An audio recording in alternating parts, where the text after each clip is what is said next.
안녕하십니까. YTN 라디오 황보선의 출발새 아침 황보선입니다. 어제 0시 기준으로 코로나19 신규 확진 401명이었죠. 근데 어젯밤 9시까지 301명이었으니까 오늘 0시 기준으로는 300명대 초중반으로 떨어질 것 같습니다. 백신 도입 시기가 다음 달 초로 앞당겨지면서 이 설 연휴 전 빠르면 접종 시작을 목표로 준비 작업 서둘러 진행되고 있습니다. 문재인 대통령은 새로 출범한 바이든 미국 대통령에게 정상회담 제안했습니다. 이 회담 성사시키기 위해서 정의용 외교장관 후보자 장관 임명 편으로 미국으로 가겠죠. 공수처가 어제 출범했습니다. 공수처 1호 사건은 이르면 3, 4월쯤 본격 수사 착수 전망됩니다. 서울시장 보궐선거 예비 후보 구도는 여당 민주당은 박영선, 우상호 2파전으로 정리가 됐고요. 야권은 국민의당 안철수 대표와 국민의힘 간 단일화 신경전 계속되고 있습니다. 금융위원회가 공매도 금지 오는 3월 중순에 푼다고 했다가 반대 부딪혔죠. 이거 어떻게 될까요? 검찰 세월호 참사 특별수사단이 세월호 참사와 관련한 대다수 의혹에 대해서 무혐의로 결론 내렸죠. 유족들 실망하고 분노하고 있습니다. 오늘 출발새 아침에서 살펴볼 주요 이슈들입니다. 2021년 1월 22일 금요일 YTN 라디오 황보선의 출발새 아침 시작합니다. 한국 정치를 풀어내는 토론사이다. 여의도 중계석 시간입니다. 여의도 정치 상황 누구보다 명쾌하게 풀어주실 두 분 전화로 함께하겠습니다. 국민의힘 조혜진 의원 전화로 연결됐습니다. 안녕하십니까? 예, 반갑습니다. 조혜진입니다. 예, 안녕하십니까? 더불어민주당의 전재수 의원도 전화로 연결됐습니다. 안녕하십니까? 예, 전재수입니다. 반갑습니다. 반갑습니다. 자, 공수처가 어제 공식 출범했습니다. 일거수일투족에 정치권이 관심을 기울이는 건데, 자, 차장 인선, 그리고 인사위원회 구성에도 이제 난항이 사실은 좀 예상되긴 합니다. 또 제일 관심 있는 1호 사건 또 무엇이 될까요? 자, 여기에 대해서 어떻게들 전망하시는지 먼저 국민의힘 조혜진 의원님 어떻게 보십니까? 예, 공수처장이 임명됨으로써 공수처가 조직으로서 출발을 했습니다만은 저희가 제기한 헌법재판소의 이 심리는 아직도 이루어지지 않고 있는 상태고, 예.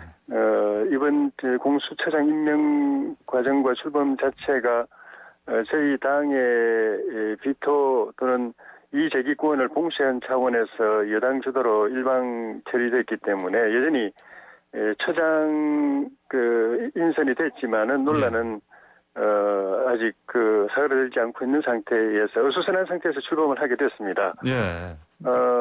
또 김 처장은 정치적 중립 또는 독립 이걸 강조를 하고, 예. 그리고 권력형 비리에 대해서 성의 없이 수사하겠다고 이야기를 하고 출발을 했습니다만은 그게 이번 공수처 인사를 통해서 제대로 반영이 될지, 네. 그리고 뭐 1호가 되든 2호가 되든 공수처가 최초에 착수하게 될 사건에서 그런 공수처장의 언명이 예. 실현이 될지, 그게 논란 가운데서 출범하게 된 이 공수처의 진로 또는 미래를 가늠할 수 있는 잣대가 되지 않을까 싶습니다. 예, 알겠습니다. 전재수 의원님은 어떻게 좀 보십니까? 예, 일단은 검찰개혁의 상징, 또 검찰개혁을 책임질 기관으로서 공수처가 이제 어제 출범을 했습니다. 아마도 많은 국민들께서 공수처의 1호 사건이 뭐가 될지 관심이 많을 것으로 알고 있고요. 아마도 지금 이제 인사위원회 구성이라든지 공수처 검사 수사관 뭐 이런 분들 다 뽑아야 되기 때문에 예. 1호 사건은 4월 정도 돼야 이제 나올 것 같은데 한 두세 달 정도 남았다 보면 되겠죠. 예. 근데 이 공수처는 검찰개혁의 상징이자 검찰개혁을 담보할 기관이고, 애초에 적게는 국민 50%, 많게는 국민의 75%까지 이 공수처, 고위공직자 범죄수사처 출범을 이제 찬성을 해왔거든요. 네네. 그런 측면에서 검찰개혁은 검찰이 가지고 있던 권력을 다른 기관으로 분산하고 나누는 것이었습니다. 네. 그렇게 해서 일부는 경찰로 갔고 일부는 공수처로 갔는데, 그러다 보니까 경찰에 이제 권력이 집중될 수 있기 때문에 경찰을 국가경찰과 자치경찰로 이제 권력을 분산을 시켜서 예. 경찰법 이 법이 이제 통과를 시켰던 거고 그래서 검찰이 가지고 있던 권력을 다른 기관으로 분산하고 나누고 그렇게 해서 결론적으로 대한민국의 검찰 권력 역사상 유례가 없는 내사권, 수사권, 기소권, 공판권까지 다 가지고 있던 역사상 유례가 없는 대한민국 검찰 권력을 견제와 균형의 원리 위에 굳건하게 세우는 것이 검찰개혁의 핵심이었기 때문에 예. 이러한 차원에서 공수처 1호 사건이 선정이 되지 않을까 그렇게 생각합니다. 예로 들면 울산 고래고기 사건 같은 경우 있잖아요. 예. 여기는 검찰 권력뿐만 아니라 검찰 출신의 변호사 그다음에 지역 유지들과 어떤 유착관계 이런 것들이 전부 버무려져 있는 상징적인 사건이거든요. 그렇기 때문에 검찰개혁의 상징, 검찰개혁을 책임질 기관으로서 제1호 사건은 아무래도 예. 검찰과 관련된 사건이 아닐까 그렇게 예상을 해봅니다. 1호 사건 검찰과 관련될 것이다. 이렇게 예상하셨습니다. 자, 근데 여전히 아까 지금 조혜진 의원께서 잠깐 언급하신 대로 예. 이제 공수처가 이제 출범에 앞서서 뭐 절차상의 문제가 있었다. 그래서 지금 위헌 지금 여부도 기다리고 있죠? 예. 공수처법 관련해서요? 예. 예. 그 부분은 헌법재판소가 일부러 그냥 뭉개고 있는 듯한 그런 느낌을 많이 주고 있습니다. 일부러 뭉개고 있다고요? 예. 예. 문재인 정부 들어서서 임명된 헌법재판관들이 코드 재판관이라는 그런 평가를 받는 그런 재판부가 돼서 그런지는 모르겠지만은 예. 예. 지금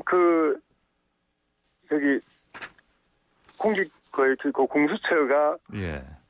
입법되고 그다음에 또 임명이 되고 출범하고 하는 이전에 이미 그 논란은 정리가 됐어야 되는데 예. 그런 측면에서 저희가 제기한 위헌 소송에 대해서 헌법재판소가 빠른 시일 안에 입장을 밝혀줬어야 되는데 네. 아직도 그걸 그래도 지고 있는 상황에서 공수처가 출범하게 된 거는 헌법재판소의 일종의 직무유기라고 봐도 무방할 정도로 굉장히 무책임한 모습을 보여주고 있고 그 헌법적 혼란을 굉장히 가중시키는 그런 역할을 하고 있는데 헌법재판소가 이 부분에 대해서 저희 당이 제기한 소송이 근거 없다, 문제가 없다고 생각했다면 빨리 했을 거라고 저는 봅니다. 예. 그런데 그렇게 하지 않고 아직까지도 쥐고 있는 건 헌법재판소 내부에서도 이 법이 뭔가 문제가 있는 것 아닌가라고 보고 있는 것으로 저는 보고 있는데, 그건 그대로 어쨌든 출범을 했기 때문에, 예. 김진욱 처장이 자기가 임명되면서 취임사에서 한 말, 그걸 지키는 것이 굉장히 중요하고, 그런 측면에서는 지금 이제 시작하게 된 검사와 수사관 임명 절차, 이 예. 과정에서 정치적 독립을 확실히 보장할 수 있는 그런 인사들로 검사, 수사관을 임명하느냐 못하느냐를 국민에게 제대로 보여주는 것이 예. 중요하고, 그 다음에 그 공수처의 출범 취지가 권력형 비리 수사에 있고, 김진욱 처장이 출발하면서 취임사에서 권력형 비리에 대해서 성역 없이 조사하겠다고 밝힌 취지도 거기에 있다고 보는데, 예. 권력형 비리의 최정점은 대통령과 그 주변 측근 실세들의 비리나 부조리고, 그런 측면에서 지금 이성윤 검찰이 뭉개고 있는 월성 원전 불법 폐쇄라든가 예. 울산시장 선거 함명 사건, 함명 예. 수사 사건이라든가 예. 이런 여러 가지 사건들을 공수처가 제대로 이첩받아서 수사할 수 있느냐 없느냐도 중요한 시금석이 될 것으로 봅니다. 예. 알겠습니다. 자, 그러면은 전재수 위원님, 이제 사실은 예. 또 야당 쪽에서는 방금 조혜진 의원께서 말씀하신 대로 또 저도 한 말씀 예, 말씀하십시오. 예. 우리 조혜진 의원님께서 하신 말씀 잘 들었는데요. 헌법재판소가 야당의 어떤 정치 일정 또는 야당의 공수처에 대한 어떤 바램 이거대로 헌법재판소가 움직일 수는 없는 것이죠. 대한민국에 엄연히 형사사법체계라는 게 있고 또 기관 사이에 여러 역할과 기능들이 있는데 그것을 마치 야당의 요구대로 빨리 심리하고 빨리 헌법재판소가 결정을 해야 된다는 것은 국민의힘의 요구사항일 뿐이죠. 그리고 지금 헌법재판소가 헌법적 혼란을 야기시키고 있고 책임을 방기하고 있다 이렇게 말씀을 하시는데 그렇게 말씀하시기에는 조금 좀 무리가 있지 않을까 그렇게 생각합니다. 왜냐하면 이 공수처법이 2019년도 12월 달에 패스트 트랙을 통해서 통과를 할 때 국민의힘의 모습을 봤지 않습니까? 국민들의 적게는 50에서 많게는 80% 가까이가 찬성했던 공수처를 끝까지 이 반대를 해서 결국은 패스트 트랙에 태워서 통과시킬 수밖에 없었던 일들이 있었고요. 또 이것이 국회를 통과하고 난 뒤에 2020년도 7월 15일 날 공수처법이 시행이 됐습니다. 근데 공수처장 추천위원을 끝까지 추천 안 해가지고 6개월 동안 7월 15일 날 법이 시행됐음에도 불구하고 법 시행을 막고 있었던 게 국민의힘입니다. 그래서 지금 이 혼란 상황을 하는 것은 오히려 국민의힘이 있는 것이지 이것을 책임을 방기한 헌법재판소로 돌리는 것은 좀 문제가 있다. 이제 이렇게 생각을 저는 합니다. 그래서 국민의힘에서 이 공수처가 위헌이다라고 하는 것은 그동안 일관되게 줄기차게 공수처 출범을 저지해왔던 검찰개혁을 저지해왔던 국민의힘에게 책임이 있다. 저는 그렇게 생각을 하고 헌법재판소의 결과는 이거는 뭐 충분히 예상은 할 수 있습니다. 이건 위헌이 아니다. 권력기관 분산 이것은 국민 기본권을 보장하는데 아주 적절한 조치다. 라는 헌법재판소의 판단이 나올 거라고 저는 생각을 합니다. 예, 알겠습니다. 자, 다음 주제 넘어가겠습니다. 문재인 대통령이 3차 개각 단행했습니다. 지금 눈에 띄는 부분이 특히 이제 바이든 행정부 출범 맞춰서 맞춤형 인사로 좀 이제 해석이 되고 있는데 지금 이제 외교장관 강경화 장관이 이제 바통을 이제 이제 문재인 정권의 안보실장에 좀 넘기는 상황이 됐습니다. 이게 이 시점에서 적절한 인사가 되는 건지 어떻게 평가하십니까? 먼저 조혜진 이 의원님. 부분 제가 먼저 말씀드릴까요? 그래서 예, 전재수 의원님 더불어민주당의 네. 정의용 외교부 장관은 정말 적당한 시기에 제대로 된 인사였다 이렇게 생각을 합니다. 분단 70년의 역사적 질곡 그리고 지금 현재 처해 있는 남북 관계의 어떤 답보 상태 그리고 미국의 바이든 신행정부의 출범에 맞춰서 저는 굉장히 적절한 인사라고 생각하고 특히 정의용 외교부 장관 내정자는 2018년 서울의 봄 때 남북 정상회담을 실질적으로 준비를 했던 사람입니다.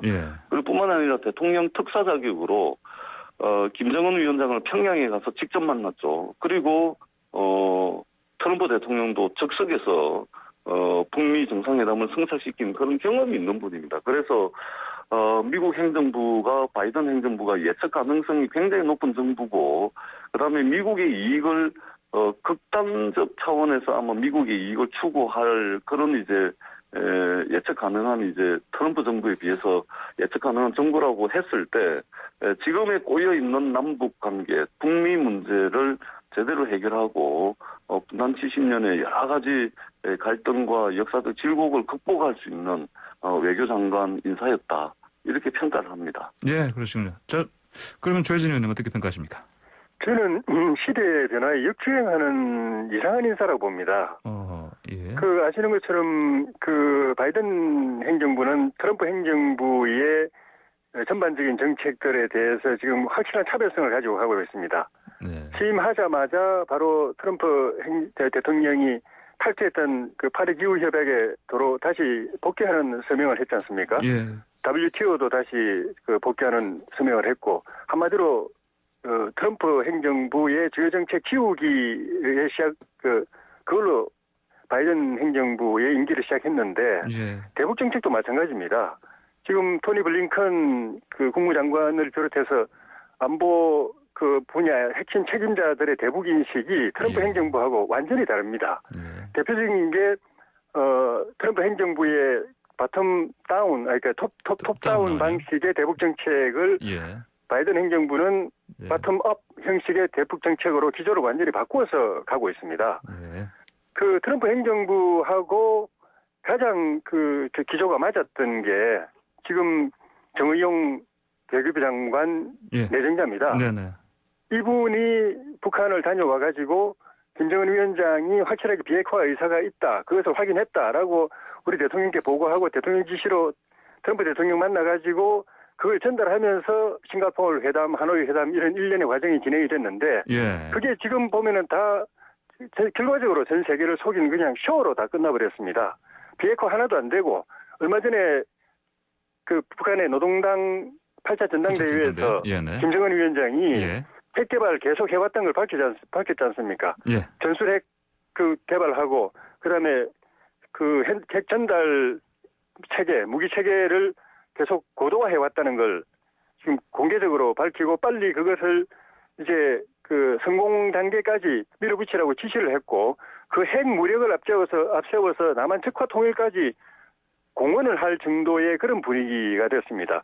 싱가포르 하노이 회담하던 지난 3년 동안에 핵 개발 계속 해왔다는 것이 밝혀졌는데 지금도 대통령께서 그저께 기자회견 신년회견하면서 북한 김정은의 비핵화 의지를 믿는다라고 이야기해서 국민들이 어리둥절한 상황이었는데 이런 전반적인 상황을 초래한 출력이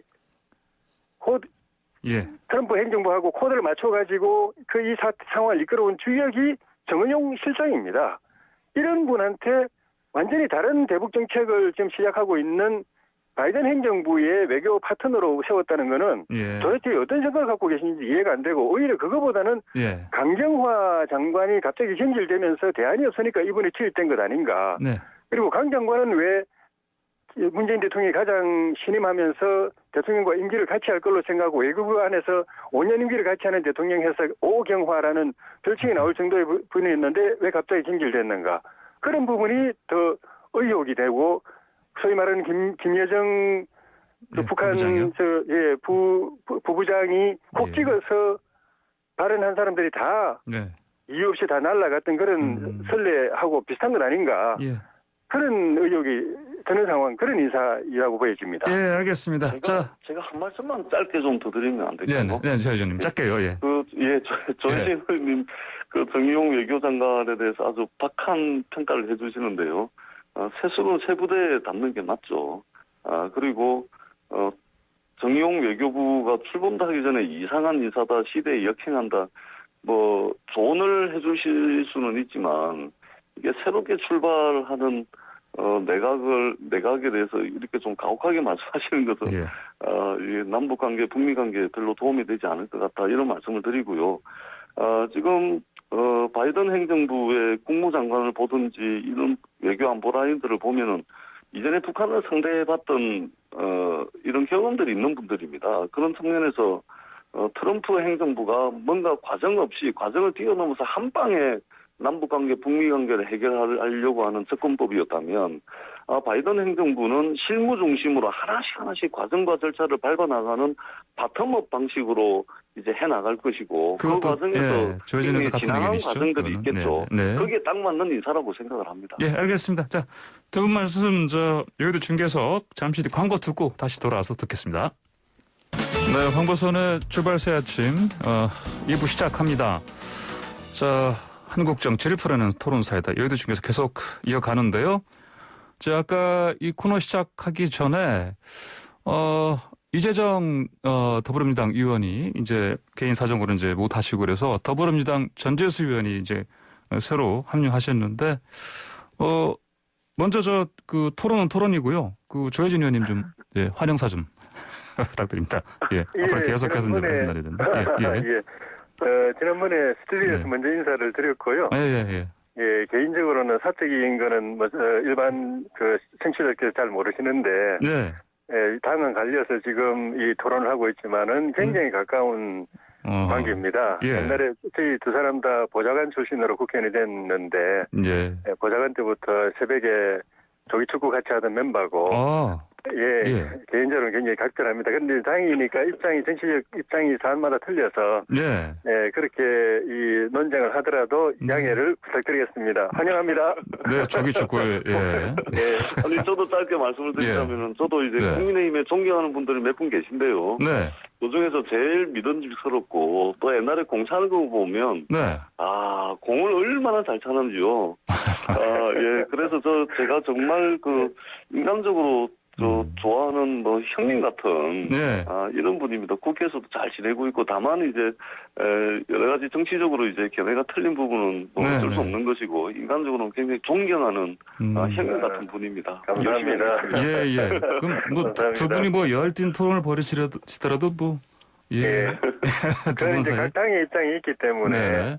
예, 그걸 서로 또 대변해야 네. 토론의 균형이 맞고 또 재미도 있고 하니까 네. 그런 청취자들께서도 조금 양해하고 들어주시면 좋겠습니다. 예, 열띤 예. 토론을 벌이시더라도 의는 상하지 않을 것 같습니다. 네. 예. 예. 자, 그럼 다시 그 주제로 돌아갈게요. 문재인 대통령 아까 이제 3차 개각 단행한 거에 관련해서 이제 아까 전재수 의원께서 말씀을 좀 짧게 하셨는데 더 하실 말씀 혹시 있으면 더 해도 상관없습니다. 없군요. 예, 알겠습니다. 자, 그러면 개각 관련 얘기를 더 이어갈게요.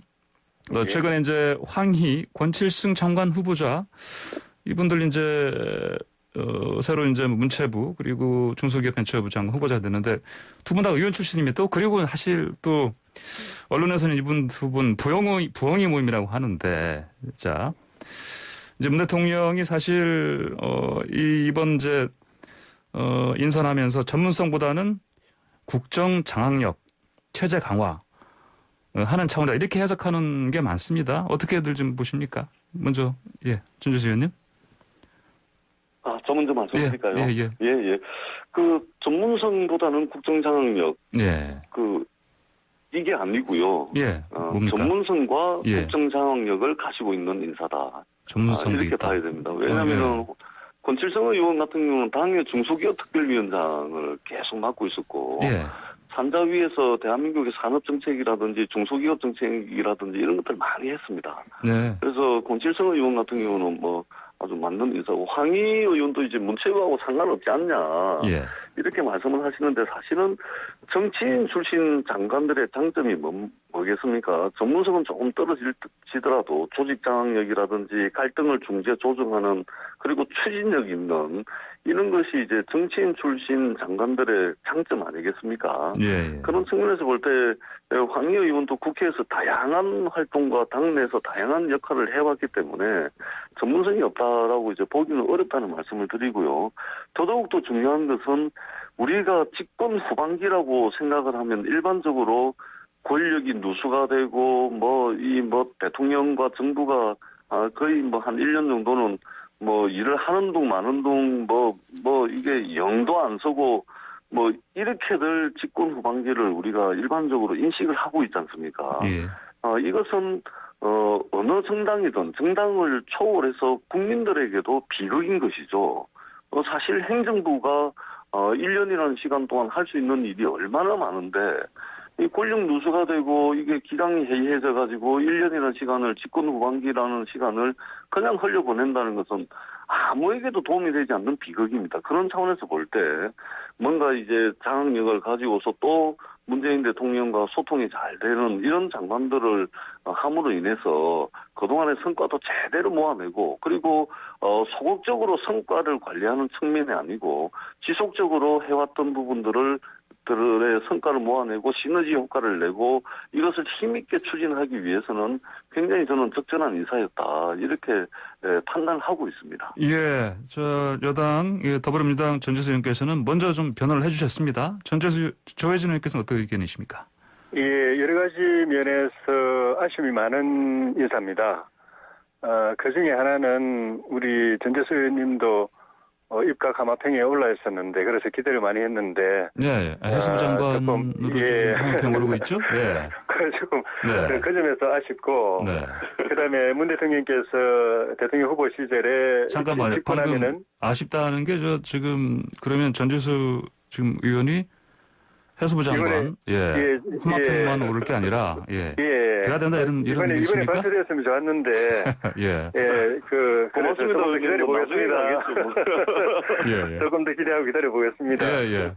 또 하나는 문재인 대통령께서 후보 시절에 집권하면은 탕평 인사를 하겠다, 천하의 두루 인재를 구하겠다고 하셨는데 결과적으로 지금 인사를 보면은 문재인 대통령만의 그런 인재풀을 가지고 다양한 인재를 등용을 못하고 시작부터 끝까지 지금 결과적으로 노무현 정부 시절 그중에서도 노무현 청와대 때 문재인 대통령하고 인연이 있던 분들로 인사를 시작해서 지금 마지막 인사까지 이렇게 마치는 흔히 말하는 노무현 시즌2로 끝나버린 게 너무 아쉽습니다. 그런 측면에서 대통령 임기 말이 되면은 대개 퇴임 이후까지 생각을 해가지고 흔히 말하는 그 친위 내각, 정권 보위 내각을 구축하려는 그 유혹을 많이 받게 되는데 그걸 떨쳐버려야 되거든요. 왜냐하면 실제로는 그런 그 충성심 높은 인사들로 내각을 채워도 대통령이 위기에 처했을 때 그런 분들은 오히려 그 대통령의 도움이 안 되는 예가 다수였습니다. 네. 그런 측면에서 보면은 충성심은 있을지 모르겠지만은 일이 벌어졌을 때 대통령이 어려움에 처했을 때 제대로 자기의 실력과 역량, 전문성을 발휘해가지고 도와줄 수 있는 분들을 제대로 이번에 구축을 못했다는 점이 나중에 정작 대통령이 도움을 필요로 할 때 실망하게 될까봐 좀 걱정도 되고 또 마지막이라도 좀 탕평 인사를 해서 마무리를 했으면 대통령의 국민에 대한 약속을 지킬 수 있었던 것 아니겠는가 그런 점에서 아쉬움이 있습니다. 예. 자, 또 간단히 지금 서울시장 보궐선거 좀 다가오고 있는데 짧게 좀 살펴보죠. 민주당 쪽은 지금 이제 우상호, 박영선 양대 경쟁 구도로 지금 거의 이제 굳혀졌습니다. 좀 친문 당심이 관건 아니겠습니까? 간단하게 좀 브리핑 해주십시오. 전재수 의원님. 전체 당원이 저희가 한 100만 명 되는데요. 그 중에 이제 서울만 치면 한 10만 명 이상이 될 텐데 이 정도 숫자가 되면 어떤 특정 계파라든지 어떤 특정 이쪽의 의견이 전적으로 반영되기보다는 국민들께서 상식적으로 판단하고 있는 선에서 결정될 걸로 봅니다. 예, 그러시군요. 자, 그러면 저쪽 바라보죠. 자, 국민의당 안철수 대표하고 지금 국민의힘 김종인 의원과 지금 신경전이 계속 이어지고 있습니다. 지금 어떤 상황입니까, 이거? 네. 굉장히 걱정스러운 상황입니다. 저희는 그 문재인 정권 심판과 서울시장, 부산시장 탈환, 내년에 정권 교체를 위해서는 범야권이 대동단결하고 특히 서울시장 후보 단일화를 확실히 이루어내는 것이 절체절명의 과제고 또 많은 국민들이 그걸 이제 바라고 있는데 지금 진행되고 있는 상황은 그런 방향에서 거꾸로 가는 것 같아가지고 많이 걱정이 됩니다. 저희 당 안에서도 안철수 후보하고 단일화 안 해도 이길 수 있다, 필요 없다, 여러 가지 해서 이제 안철수 후보를 폄하하거나 안철수 후보 측에서 보면은 속상할 그런 이야기들이 계속 나오고 있어가지고 이거는 후보 단일화에 대한 관심이 없거나 또는 관심이 있다 하더라도 그것을 좀 추동할 수 있는 쪽으로 이 역할을 하는 게 아니라 거꾸로 그걸 흔들거나 역행하는 발언들이기 때문에 걱정이 많이 되고 이렇게 되면은 단일화도 점점 어려워지고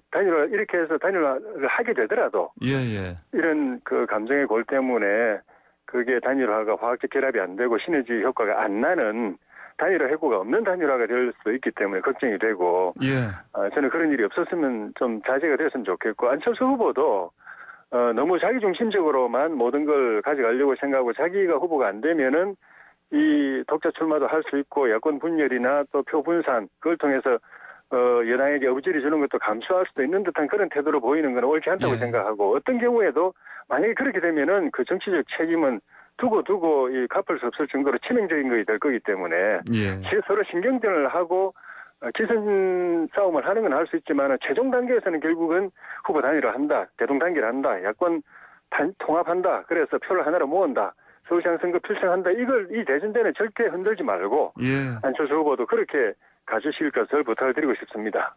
알겠습니다. 자, 오늘 여덟 중에서 이긴 해도 제가 한 말씀 짧게요. 없죠. 10초입니다. 10초. 이제